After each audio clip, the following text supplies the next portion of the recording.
à jamais tu seras.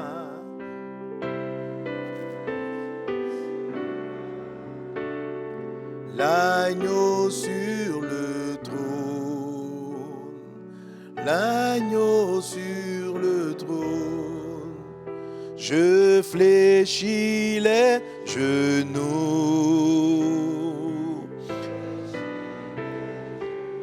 Oui, mon Dieu, pour t'adorer, toi seul. Nous t'adorons, toi seul. Nous t'acclamons, toi seul, oh mon Dieu. Pour t'adorer, toi seul. Jésus, pour t'acclamer, toi seul. Jésus, alléluia. Waouh, je sens une équipe dynamique aujourd'hui. Waouh, waouh, waouh, waouh. Alléluia. Gloire à Dieu. Amen. Donc, soyez tous vraiment les bienvenus à notre partage, à nos enseignements, à nos épisodes de formation sur la bénédiction pour la conquête. Nous sommes bénis pour... Bénis pour... Voilà, tel est le thème de cette année, tel est le thème de notre année. Nous sommes bénis pour conquérir et pour manifester la conquête de Dieu, pour conquérir les âmes, pour libérer les captifs. Il nous faut utiliser les armes de Dieu. Alléluia. Et une des armes que Jésus-Christ nous a données, ce sont les bénédictions. C'est l'utilisation des bénédictions. Amen. Alors la bénédiction, comme le mot le dit de manière étymologique même, c'est la diction, c'est de la parole. Les chrétiens que vous êtes, vous devez savoir utiliser l'art de votre parole. La Bible dit que de votre bouche sortent des bénédictions, non des malédictions. La Bible dit que en Proverbe chapitre 11, verset 11, la ville s'élève, les villes s'élèvent par la bénédiction des hommes droits. Donc faites confiance dans la parole que Dieu vous a donnée. L'Esprit du Seigneur est avec toi. Quand tu arrives sur un territoire, quand tu arrives sur un endroit, bénis-le. Bénis-le. Appelle dans la bénédiction les âmes au Seigneur. Par exemple, tu arrives dans un endroit, tu dis, cette ville connaîtra Jésus. C'est une bénédiction. Cette ville va se tourner vers Dieu. C'est une bénédiction. Quand Dieu te donne un territoire comme ça, bénédiction numéro 1, amen. Ça c'est la bénédiction numéro 1. La bénédiction numéro 1 est celle à travers de laquelle Dieu te donne des territoires. Tu arrives, tu déclares, je réclame les âmes de ce quartier à Jésus. C'est une bénédiction. Il faut savoir l'utiliser. Donc tu es béni pour pouvoir libérer la bénédiction. Amen. Donc c'est important de libérer, d'ouvrir la bouche et d'appeler les choses que Jésus-Christ vous a déjà données. Si vous êtes chrétien, si vous êtes né de nouveau, la bénédiction n'est pas une chose que vous devez acquérir. Vous l'avez déjà. Vous devez seulement apprendre à la manifester. Amen. Vous devez apprendre à la libérer. Alléluia. Et il y a différentes paroles de bénédiction qui doivent jaillir de vous.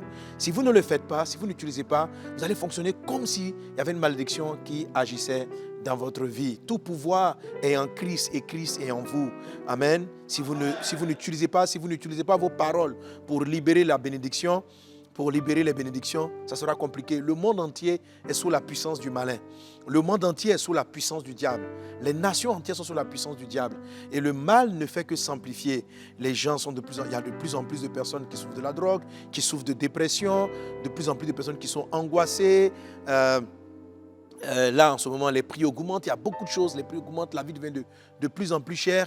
Est-ce que vous savez que Dieu vous a donné une bénédiction capable, lorsque, par exemple, tout est en train d'augmenter, une bénédiction que vous devez libérer qui vous fait aller au-dessus des augmentations. Amen. Oui, il y a une bénédiction comme ça. Amen.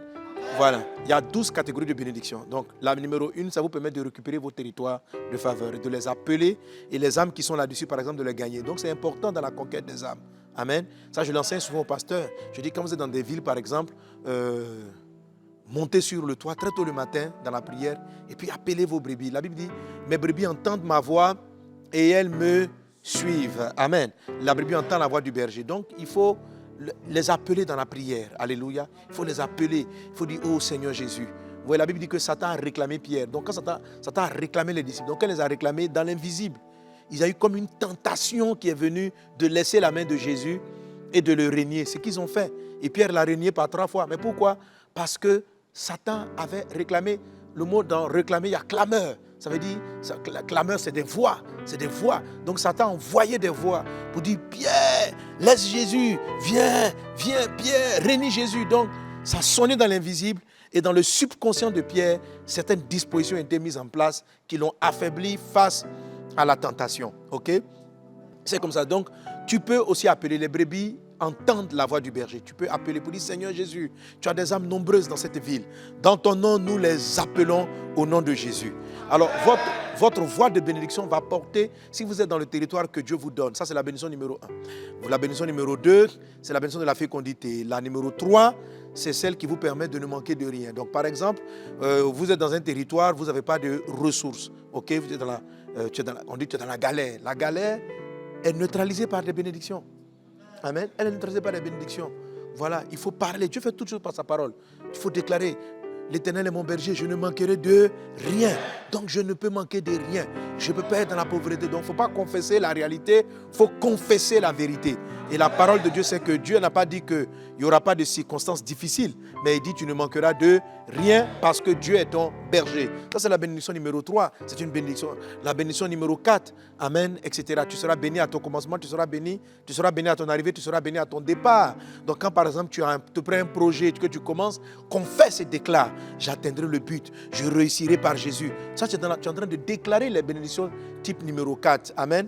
Lorsque l'adversité se lève contre toi, 1000 s'élèvent à mes côtés, je ne serai pas atteint. Tu es en train de déclarer la bénédiction numéro 5, ainsi de suite, ainsi de suite. Amen. Alors, il y a une bénédiction, celle de la numéro 9, qui est très importante. Car vous savez, comme je l'ai vous expliqué les cours précédents, la formation précédente, c'est que quand vous êtes un chrétien à la dimension de l'épouse, parce que vous savez, vous avez compris que ces enseignements sur les bénédictions, je vais les faire à la dimension de l'épouse. Quand vous êtes un chrétien à la dimension de l'épouse, vos bénédictions sont encore plus puissantes. Amen. Parce que là, vous commencez à fonctionner avec l'autorité de Christ. Amen. Vous commencez à fonctionner en tant qu'épouse avec, ce n'est pas exactement égal, mais pratiquement avec l'autorité de l'épouse de Christ. C'est-à-dire la puissance de frappe que peut avoir une épouse auprès de son mari. Un mari qui l'aime. Amen. Donc c'est de ça que c'est ce que la reine Esther a utilisé, ou bien la solution que Dieu a donnée au travers de la reine Esther pour sauver Israël de la destruction. Donc elle a utilisé sa communion, son intimité avec le roi pour amener donc à déjouer les plans de l'ennemi. Et c'est ce que vous êtes en Christ. Alléluia. Amen, amen, amen. Voilà, donc toutes ces bénédictions-là sont vraiment importantes pour la conquête, pour nous déplacer, pour aller vers les âmes. Amen. Alors nous sommes dans la bénédiction de l'épouse et l'épouse est plus puissante. La bénédiction que nous allons travailler ce mois-là se trouve dans le dévotionnel numéro 9. Elle est appelée donc la bénédiction de la vie abondante. Amen. On la tire, elle est tirée de Deutéronome chapitre 28. Verset 11, et puis on a un passage parallèle, Deutéronome chapitre 30, verset 9. Alors on va déclarer ensemble Deutéronome chapitre 28, verset 11. Et puis après on va la voir dans le cadre de la dimension de l'épouse. Et je te donnerai le thème de nos 3 épisodes. Amen. Quelqu'un donne un bon amen encore. Amen. Alors, on va lire cela donc sur les écrans dans notre bénédiction numéro Deutéronome 28, verset 11. La 9e bénédiction est stipulée ainsi. On déclare ensemble la bénédiction telle qu'elle est mentionnée. 1, 2, 3. L'Éternel te comblera de bien en multipliant le fruit de tes entrailles, le fruit de tes troupeaux et le fruit de ton sol dans le pays que l'Éternel a juré à tes pères de te donner. Bon, on va le lire posément, tranquillement. Dis avec moi. L'Éternel te comblera de bien. Dis-le à ton voisin. Voisin, mon Dieu, ton Dieu va te combler. J'ai dit que tu es comblé. Dieu dit qu'il te comble de biens. Ça veut dire que le bien sera partout. C'est-à-dire que tu es rempli de biens. Alléluia. Je le vois sur ta vie dans le nom de Jésus. C'est la bénédiction numéro 9. Tu es comblé de biens. Une personne qui est comblée est une personne qui a du bien jusqu'à déborder. C'est un débordement. C'est-à-dire que tu es rassasié, tu dis, mais qu'est-ce que je vais faire? De tous côtés, c'est une promesse de Dieu pour toi. Amen. Et en tant qu'épouse, tu déclares, tu as ce pouvoir-là aussi en toi. Amen. Donc, l'Éternel est ton voisin. Voisin, Dieu dit de te dire qu'il te comble de bien en multipliant le fruit de tes entrailles. Dis voisin, je vois ton intelligence. L'intelligence est le fruit des entrailles. Se multiplier, multiplier, multiplier. Tout ce que Dieu a mis dans ton ventre, touche ton ventre, touche ton ventre, touche ton ventre. Toi-même touche ton propre ventre. Et déclare, au nom de Jésus, mes entrailles spirituelles sont libérées pour obéir à la parole de Dieu. Mes entrailles, fruit de mes entrailles, intelligence divine en moi, sagesse divine, toutes les grâces, les talents que Dieu m'a donnés se multiplient au nom de Jésus. Je détruis tout esprit de stérilité et le fruit de mes entrailles se multiplie au nom de Jésus. Amen. Le fruit de mon troupeau se multiplie au nom de Jésus. Je bénis tous ceux qui dépendent de moi. Tous ceux qui dépendent de moi. Tous ceux que Dieu appelle mon troupeau. Tous ceux que Dieu appelle mes brebis. Dans le nom de Jésus, vous êtes bénis. Vous vous multipliez au nom de Jésus. Le fruit de mon sol, mes entreprises prospèrent, mes activités prospèrent, mon travail prospère. Je suis comblé de biens par le fruit de mon sol dans le pays que Dieu a juré de me donner. Au nom de Jésus, Amen. Il en est ainsi dans ta vie. Alléluia. Alors, Amen. Donc, dans ce mois, Amen, de septembre, tu vas voir les choses passer en mode abondance divine dans le nom de Jésus. Amen. Non seulement les grâces qui sont en toi, qu'on appelle le fruit des entrailles, vont commencer à passer à un autre niveau de surabondance. Tu vas avoir une intelligence surdimensionnée. Alléluia. Tout ce que Dieu t'a donné, quand on dit fruit des entrailles, ce sont tes enfants. C'est-à-dire que tes enfants biologiques, tu vas les sentir intelligents, prospérer à tous égards. Amen. Le fruit de ton troupeau, c'est tout ce qui dépend de toi. Les gens qui travaillent avec toi dans tes entreprises, les nounous à la maison, les travailleurs à la maison, toute personne qui dépend de toi, ta famille, pas ta famille biologique, pas celle qui est forcément de tes entrailles, mais tes parents font partie sur ton troupeau. Dieu les rend prospères, Dieu les bénit au nom de Jésus-Christ. Et tu vas le sentir. Amen. Amen. Et le fruit de ton sol sont les entreprises. Alors tu retrouves pratiquement cette bénédiction en Deutéronome chapitre 30 verset 9. L'Éternel ton Dieu te comblera de bien en faisant prospérer. Amen. Donc multiplier c'est prospérer. Je déclare dans ta vie que tu prospères à tous égards. Tu prospères à tous égards. Amen. Deutéronome chapitre 30 verset 9.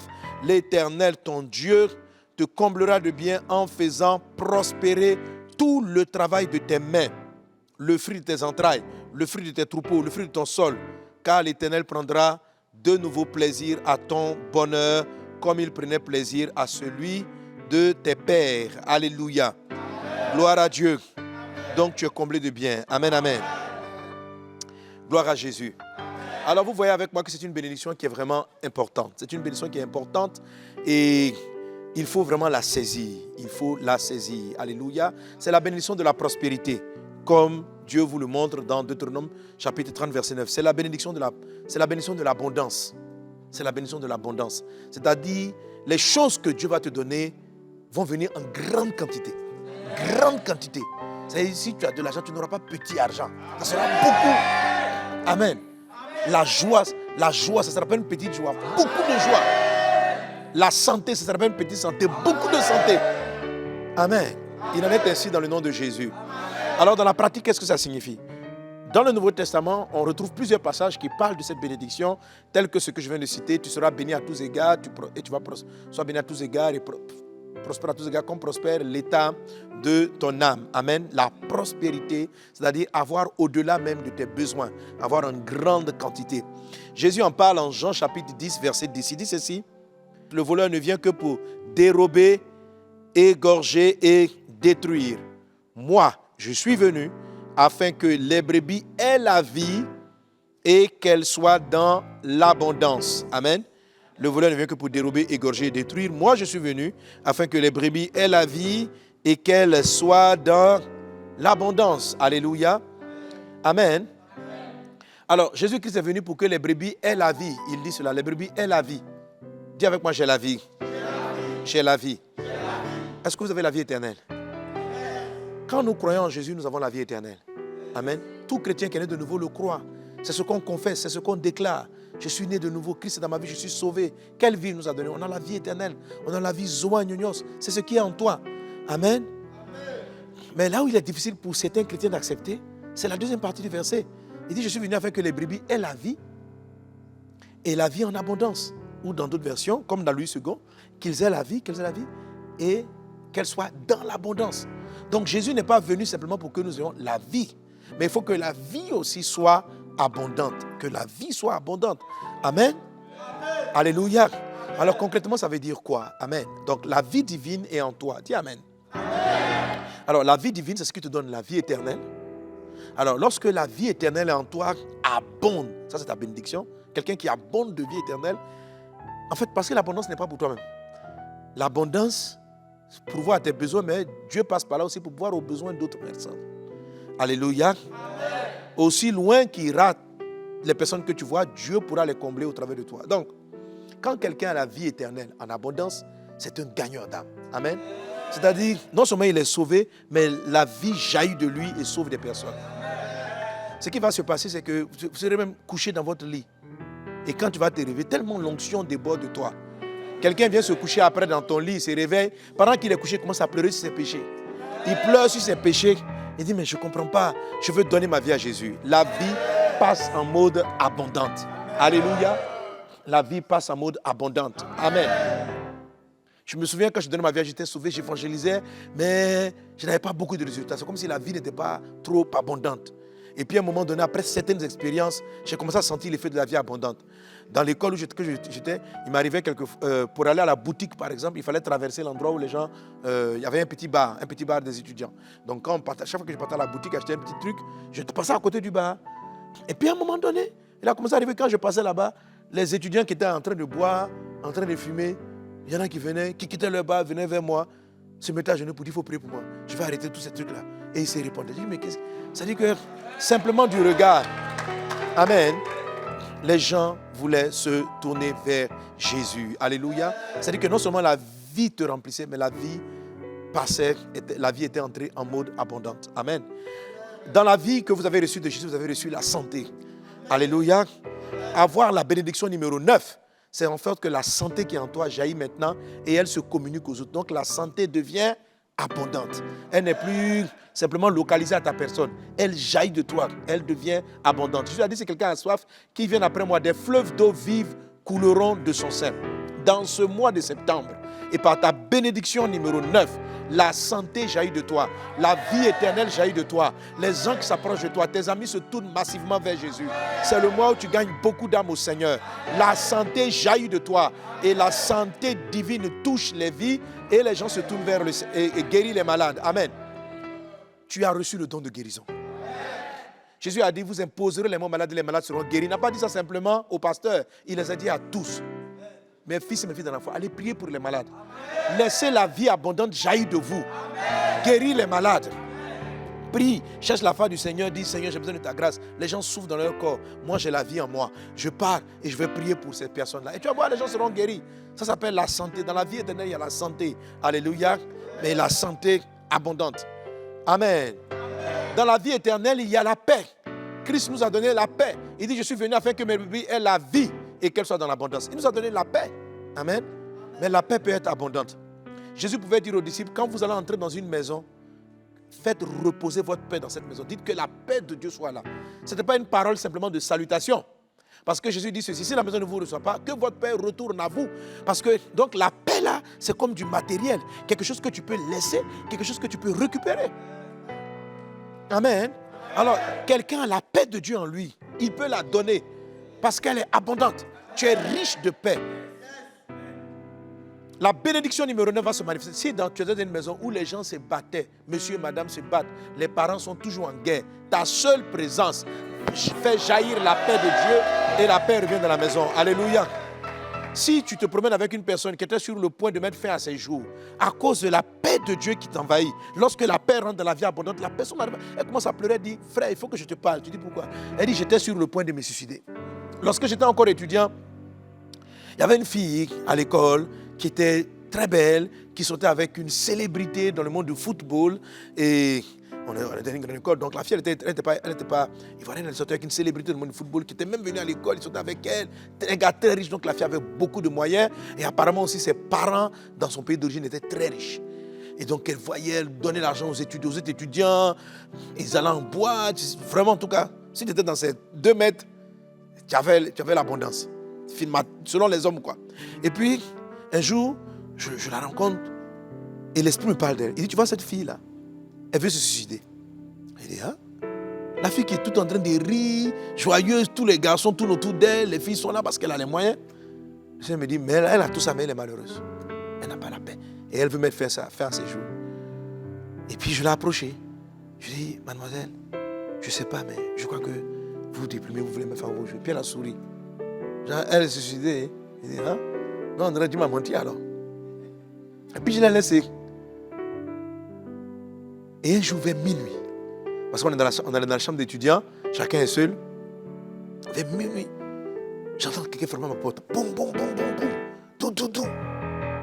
Je dis, qui veut me réveiller comme ça? Donc j'ouvre la porte, c'est cette jeune dame-là. Très belle dame. Elle se jette dans la chambre en larmes, en pleurs, en pleurs. Elle dit, voilà, tu étais venu me voir tel jour, je suis malheureuse. J'étais en train, elle me disait donc, j'étais en train d'aller vers tel immeuble pour me jeter du haut, pour mettre fin à mes jours. Et quand je partais me suicider, je me suis souvenu que quelqu'un m'avait dit dans la cour de l'école, amen, mademoiselle, vous voulez mettre fin à vos jours. Et une puissance maintenant l'a attirée et l'a ramenée vers ma chambre. Et ce jour-là, elle a donné sa vie à Jésus. Elle s'est repentie, elle est sauvée. Et aujourd'hui, même elle, je crois qu'elle sert le Seigneur. Alléluia. Gloire à Jésus. Amen. Ça s'appelle la paix abondante. La paix de Dieu qui en vous va jaillir. Les hommes sont dans la confusion. Les gens sont dans le trouble. Les gens sont malades. Les gens ont besoin de la paix de Dieu. Que la vie divine jaillisse de toi.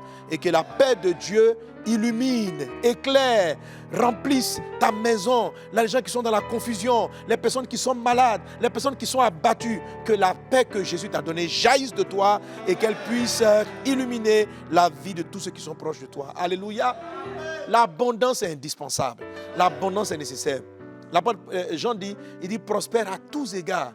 J'ai parlé de la santé, mais la vie divine c'est tous égards, y compris matériel. L'abondance est aussi matérielle. Vous voyez?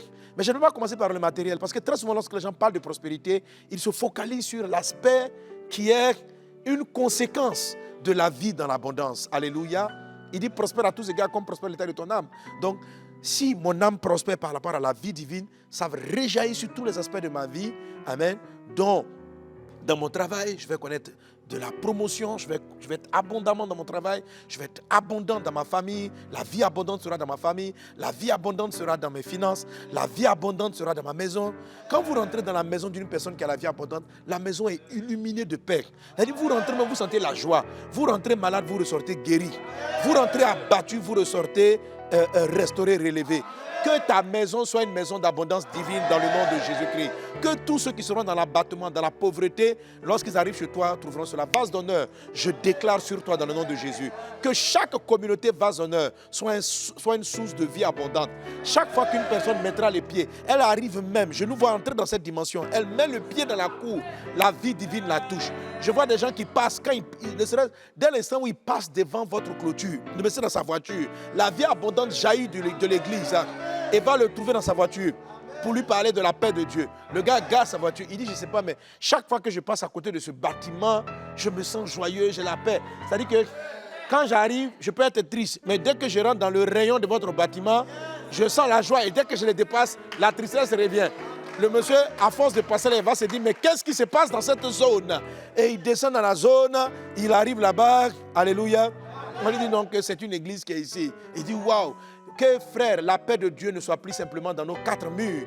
Que la paix arrive dans une dimension abondante. Je le déclare dans le nom de Jésus-Christ. Je vois la paix de Dieu qui jaillit de l'église au Canada, à Montréal. Je vois la paix de Dieu au Québec. Je vois la paix de Dieu en RDC. Je vois la paix de Dieu à Libreville. Je vois la paix de Dieu en Tunisie. Je vois la paix de Dieu au Maroc. Je vois la paix de Dieu dans toutes les églises. Je vois la paix de Dieu à Mans. Je vois la paix de Dieu à Dalouar. Je vois la paix de Dieu à Kodèche. Je vois la paix de Dieu. Je vois la paix de Dieu dans tes églises. Je vois la paix de Dieu à Cotonou. Je vois la paix de Dieu au Burundi. Je vois la paix de Dieu en France. Je vois la paix de Dieu. Je vois la paix de Dieu à Paris, à Toulouse, à Lyon. Je vois la paix de Dieu à Bruxelles. Je vois la paix de Dieu qui jaillit de vos murs au nom de Jésus. Je le déclare. Cette bénédiction est sur toutes les églises messages de vie. Va sonner message de vie. Partout, message de vie mettra le pied. La source abondante va jaillir, apportant la santé, la guérison, la paix, la vie, la joie de Dieu au nom de Jésus-Christ de Nazareth. En Christ, il y a la joie, mais ça, c'est la vie divine. Et aussi, elle peut passer à la mode abondante. Que la joie divine jaillisse de toi. Alléluia. Et que la prospérité soit ton partage au nom de Jésus-Christ de Nazareth. Ça, c'est cela le Jean 10 dit. C'est ça votre bénédiction. C'est avec ça vous devez conquérir. Nous devons conquérir la terre. Toi qui voyages, qui vas dans les endroits, il faut que ce soit comme ça. Quand tu montes dans un avion, que la lumière de Dieu en toi illumine. Saint-Esprit, sers-toi de nous. Quand nous asseyons dans des cars, dans des véhicules, dans des voitures, que la vie abonde. Je le déclare, je le vois arriver. C'est ce grand réveil-là que nous attendons. C'est une des dimensions de l'épouse. Alléluia. Et ces choses-là sont sur le point de se manifester. Tout ce que, regarde la version de Deutéronome chapitre 30. Dans la version de Deutéronome chapitre 30, verset 9, il dit, l'Éternel, ton Dieu te comblera de bien en faisant prospérer tout le travail de tes mains, avant de dire le fruit de tes entrailles. C'est-à-dire que tout ce que tu touches est béni. Tout ce que tu touches, tout ce que ta main touche, tout ce que tu entreprends, tout ce que tu fais est béni. Je le déclare sur ta vie dans le nom de Jésus. L'abondance jaillit de tes paumes. L'abondance jaillit de tes paumes. L'abondance divine jaillit de tes paumes, jaillit de tes mains. Au nom de Jésus de Nazareth. Alléluia. Vous savez que spirituellement, la paume de la main est une zone de communication de l'esprit et de communication. Amen. Il y a des zones comme ça. Donc le milieu de la paume. Donc c'est pourquoi l'imposition des mains, quand tu fais, c'est une zone de transfert. Amen. Mais quand la vie commence à être abondante, elle jaillit. Donc vous avez des zones comme ça qui communiquent la vie. Donc vous avez la parole. Donc l'oreille entend, donc la vie peut transférer, mais simplement vous avez le contact. Et le premier contact où l'onction sort, c'est par les mains. Alléluia. Donc vous avez l'imposition des mains. Mais à un moment donné, l'onction peut augmenter où tout votre corps devient une source de communication de vie. Donc, quelqu'un qui te touche. Et à un moment donné, ça augmente et même tes habits commencent à transporter l'onction de la vie. Alléluia. C'est ainsi que la femme qui avait la perte de sang depuis 12 ans a touché le point de la robe et l'onction l'a traversé. Je vois cette onction-là sur toi.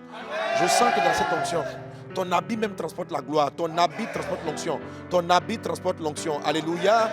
Et à un moment donné, la vie abondante était telle que l'ombre des apôtres même guérissait les malades. L'ombre des apôtres, pendant que je fais ma main comme ça, là à l'instant je parle, la vie est en train de passer. Là où vous êtes arrêtés, les malades sont guéris. Je vois des hémorroïdes qui disparaissent. Je vois des maux Dieu qui disparaissent. Je vois des douleurs à l'oreille qui disparaissent. Je vois des paralytiques qui se lèvent et qui marchent. Pendant que ma main est en train de passer, au moment où ma main passe, la vie abondante est en train d'opérer et la guérison et la santé divine. Ma main arrive là vers ma gauche. Je vois une personne qui est de ma direction, qui a un problème de cœur. À l'instant, je le déclare, tu es guéri dans le nom de Jésus-Christ. Les médecins t'ont dit qu'il semble qu'il y a un problème et que peut-être qu'ils soupçonnent un cancer. Mais je déclare, c'est un mensonge dans le nom de Jésus. Je déclare, c'est un mensonge dans le nom de Jésus. Sous ces paroles, tu partiras. Ils vont te dire, monsieur, on s'est trompé de diagnostic, c'est quelque chose de bénin. Mais quand même que tu vas devoir subir une intervention chirurgicale. Et le temps d'arriver, tu vas revenir à nouveau et ils vont dire, il n'y a plus besoin d'en faire. Il n'y a plus besoin de faire d'intervention parce que le mal a totalement disparu et ils ne savent pas comment. C'est le Christ qui vient de faire cette œuvre en toi dans le nom de Jésus de Nazareth. Regardez, je vois l'onction de Dieu sur vous. Je vois que vous êtes remplis des dons spirituels. La grâce de Dieu surabonde dans vos vies au nom de Jésus-Christ de Nazareth. Quelqu'un donne un bon amen. Alléluia. Merci Jésus. Amen. Gloire à Dieu. Alors, cette grande bénédiction est l'héritage de tous les chrétiens. La Bible dit en Jésus que nous avons été bénis de toutes sortes de bénédictions spirituelles dans les lieux célestes en Jésus. Donc, c'est quelque chose qui est déjà en nous. Mais vous convenez avec moi qu'il y a beaucoup parmi nous qui ne vivent pas dans cette dimension. C'est ce qu'on va essayer de voir. Amen. Un chrétien qui aurait dû normalement vivre la vie abondante, que peut-il se passer? Pourquoi ne va-t-il pas à la vivre vraiment dans l'abondance? Amen. Alors, la première raison, c'est que beaucoup de chrétiens ne rentrent pas dans l'abondance parce qu'ils ne sont pas passés de la dimension du fils à celle de l'épouse. Amen. Ils ne sont pas encore à la dimension des fils révélés. Ok? Qu'est-ce que un des passages que j'utilise souvent, Romains chapitre 8, à partir du verset 19, nous dit que la création a été soumise à la vanité. C'est quoi la vanité? C'est les maladies, c'est les souffrances, c'est les problèmes, c'est tout ce qu'elle traverse. Ok?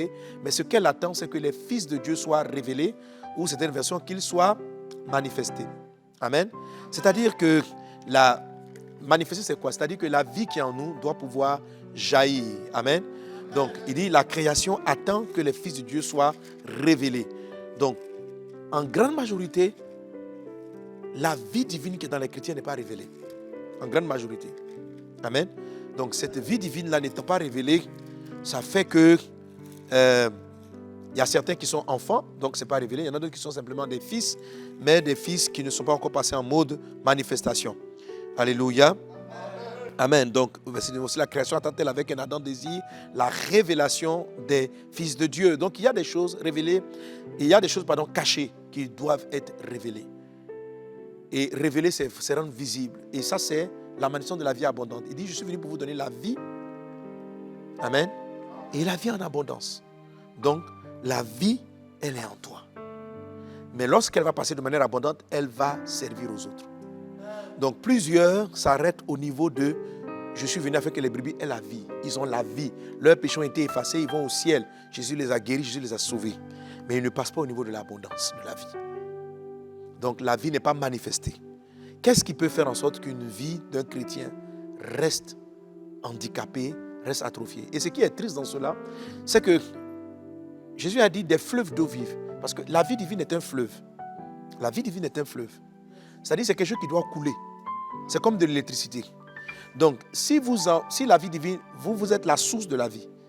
Il dit, je ferai de vous des sources de bénédiction. Vous êtes des sources de vie. Parce que Christ en vous, la vie jaillit. Mais si elle n'est pas écoulée, qu'elle est stagnée, c'est-à-dire qu'elle ne passe pas au côté maintenant abondant, qu'elle stagne, ça va créer donc une eau stagnante. Et au lieu maintenant de transporter la vie, les eaux stagnantes peuvent transporter plus de microbes, des larves de moustiques, donc des moustiques, les piqûres. Et au lieu d'apporter la vie, ça va apporter des problèmes. Donc une vie qui ne s'écoule pas peut être une source de problèmes. Peut être une grande source de problèmes. Amen. La vie doit être un fleuve. Il faut qu'elle passe en mode abondance. Donc vous ne pouvez pas rester, vous ne pouvez pas prendre Jean 10 au milieu seulement. Donc les chrétiens qui vont rester à Jean 10, je suis venu, j'ai eu la vie, mais qui ne vont pas passer au côté prospérité de la vie, au côté abondance de la vie, vont eux-mêmes commencer à développer certains problèmes, certaines maladies, certaines difficultés, parce que la vie est inactive en eux. Elle a besoin d'être active. Tu dois libérer la vie qui est en toi. Tu dois parler de Jésus autour de toi. Tu dois prier pour les malades. Tu dois opérer. Tu dois penser. Et on va le voir tout de suite. Tu dois libérer ce qui est en toi pour que la vie s'écoule. Et qu'en s'écoulant, parce que plus elle va s'écouler, plus elle va devenir abondante en toi. Et elle va t'illuminer, elle va couler. Par exemple, au début, tu ne sens pas trop que tout ton corps est guéri, mais qu'on continue de prier pour les malades. À force de prier, toi-même, c'est comme si la santé divine, l'eau de la santé divine là, va plus prendre ton corps, amen, et va s'augmenter. Et tu vas de mieux en mieux te sentir et tu seras capable de guérir. Ne dis pas par exemple, non, moi-même Dieu ne m'a pas encore guéri, pourquoi j'allais prier pour les malades? Non. Si tu as reçu Jésus-Christ, la santé est déjà en toi. Amen. Mais il se trouve que peut-être la quantité de santé qui est en toi est encore petite par rapport à la puissance de la maladie. Parce que chaque maladie a une puissance. Chaque maladie a une puissance. Il y a des maladies légères qui ont une faible puissance. Donc, avec certaines prières, elles partent. Il y en a d'autres. Jésus a dit, ce type de démon-là ne part que par la jeûne. Donc, il faut plus d'énergie, plus de puissance pour en venir à bout. Amen. Donc, c'est vraiment important pour vous de libérer la vie. Donc, si je commence chez la vie éternelle, je peux commencer à prier pour les malades et je vais voir que je me sentirai mieux. Bref, en fait, ce que je vais t'expliquer, c'est que la bénédiction, c'est une bénédiction qui doit absolument être manifestée, sinon elle entraîne d'autres problèmes.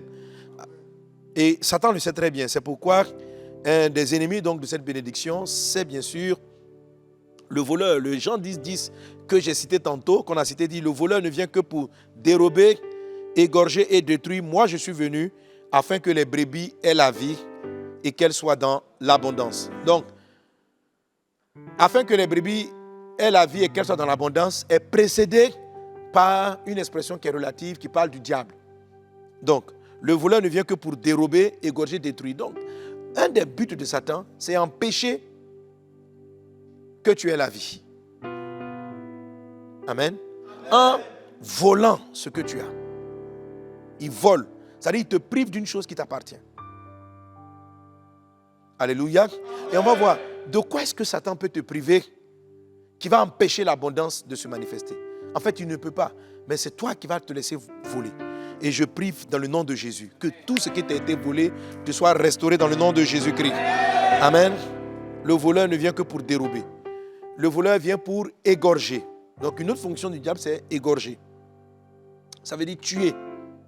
Donc là, il ne vole pas, mais carrément, il tue ton potentiel, il tue ta vie, il égorge ta vie spirituelle, il égorge ta vie de prière, il y a des choses qui tuent. Il y a des choses qui tuent. On va voir les choses qu'il vole, on va voir les choses qu'il tue. Et puis il vient détruire. Autrement dit, quelqu'un a commencé à bâtir et puis il vient et casse tout. Quelqu'un a commencé à bâtir et il vient et casse tout. Il détruit la santé des gens, il détruit des projets, il détruit des entreprises, il détruit des familles. Donc, par exemple, une famille chrétienne qui aurait dû avoir la vie dans l'abondance, le voleur peut arriver, et tenter de voler leur joie, tenter de d'égorger, ça veut dire de rendre les gens malades, de tuer même s'il le peut, et puis ou de détruire ce que Dieu veut bâtir. Ok? Donc, nous allons l'empêcher de le faire. Jésus va l'empêcher de le faire. Mais Jésus dit, le voleur vient pour égorger, mais moi je suis venu. Ça veut dire que si j'ai la vie et la vie en abondance, je fais taire le voleur, je fais taire l'égorgeur, je fais taire le destructeur. Amen. Donc, à moins que j'ai la vie et la vie en abondance, il va continuer d'égorger, il va continuer de détruire. Il dit, le voleur vient pour dérober, égorger, détruire. Moi, je suis venu afin que les brebis aient la vie. Ça veut dire que si je m'appuie sur ce que Jésus fait, je vais traiter le problème du voleur. Ok?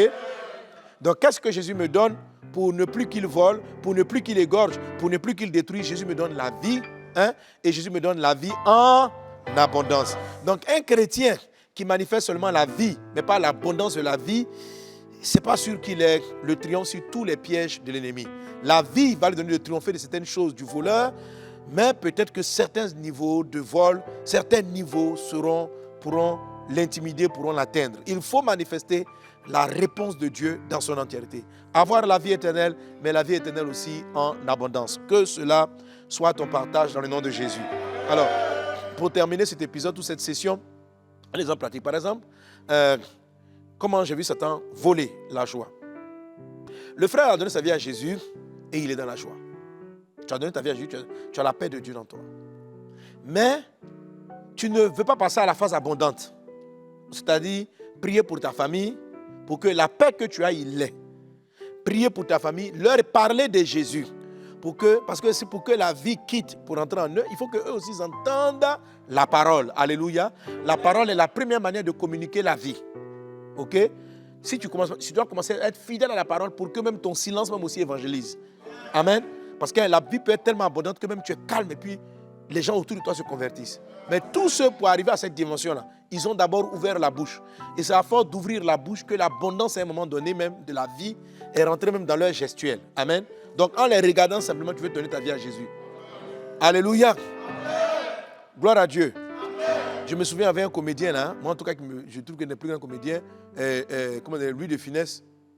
Tellement il faisait rire que quand tu regardes son visage, ça dit rire même était devenu sa face. Quand tu le regardes, tu commences à rire. Il paraît qu'à sa mort, les gens même, on a enterré, mais les gens même voulaient regarder, ils voulaient rire. Ça dit que même dans la mort, on voulait rire. Parce que il a tellement adopté la comédie que voilà. Donc c'est pareil avec la vie. Amen. Voilà. Donc si tu ne l'exerces pas d'abord par la parole, elle ne peut pas t'imbiber. Elle ne peut pas t'imbiber. Alors donc ce frère-là, par exemple, donc, qui garde la vie, qui ne parle pas de Jésus à ses parents, qui ne prie pas pour eux, qu'est-ce qui va se passer? Stagner. Et puis, comment le diable va lui voler? Satan va venir commencer à créer des malheurs aux membres de sa famille. Donc il ne peut pas te toucher directement, mais il va aller, par exemple, égorger, faire à ton frère qui a un problème à la drogue, à ta soeur qui n'est pas encore convertie, qui a des copains qui prennent des enfants. Donc ton âme peut devenir malheureuse à cause d'un parent. Toi, tu as la vie, mais parce que ton parent n'a pas la vie, ton abondance n'est pas lui donner la vie, sa situation t'affecte parce que tu es attaché à elle. Et quand ton moral est abattu, Satan maintenant va te voler la joie. Donc tu vois, il ne t'a pas attaqué de manière directe, mais comme il ne peut pas te toucher parce que la vie est en toi. Donc il va attaquer quelque chose auquel tu es attaché. Et lorsqu'il attaque, ton âme prend un coup. Et une fois que ton âme prend un coup, toi-même tu deviens abattu. Ça va avoir un effet de casser ta vie de prière, de t'affaiblir. Et alors là, maintenant, il pourrait essayer maintenant de te détruire parce que tu as beaucoup faibli. Vous voyez? C'est la raison pour laquelle donc, j'ai la vie, mais je dois veiller à ce qu'elle passe en mode abondance. Sinon, pour protéger mes proches, sinon, Satan va passer par... Parce que je n'ai pas été abondant pour venir attaquer même le peu de vie qui était en moi. Donc vraiment faites attention. Amen. C'est une bénédiction vraiment qui est importante. On va la voir, on va comprendre. Donc qu'est-ce que Satan peut utiliser comme moyen pour nous empêcher de manifester cette vie-là dans l'abondance. Tu manifestes la vie dans l'abondance dans le puissant et précieux nom de Jésus. Alors, donc, dans la session prochaine, on aura un épisode merveilleux, très puissant. Alors, ne manque surtout pas la dimension de l'épouse. Alors, le thème de cette série, c'est l'abondance divine ou l'attente de l'épouse. L'attente, T-E-N-T-E, de l'épouse. Pas la tantie, hein. Voilà. La tente, la maison, la cabane. La tente de l'épouse. Je vais vous lire un passage merveilleux. Donc, l'abondance divine, amen, ou la tente de l'épouse, tel est le thème de notre formation. Et là, on est à notre première session, la session introductive pour te parler de ton merveilleux héritage. Que Dieu te bénisse et puis on se retrouve à la session d'après. Amen. 2022, bénir pour conquérir à la conquête des âmes. Tu es membre de Vase d'honneur. En 2022, emmène une âme à Christ, encadre-la et fais-en un disciple. Tu es boss à Vase d'honneur. Emmène 2 âmes à Christ, fais-en des disciples, des boss. Challenge 2022, bénir pour conquérir, c'est maintenant.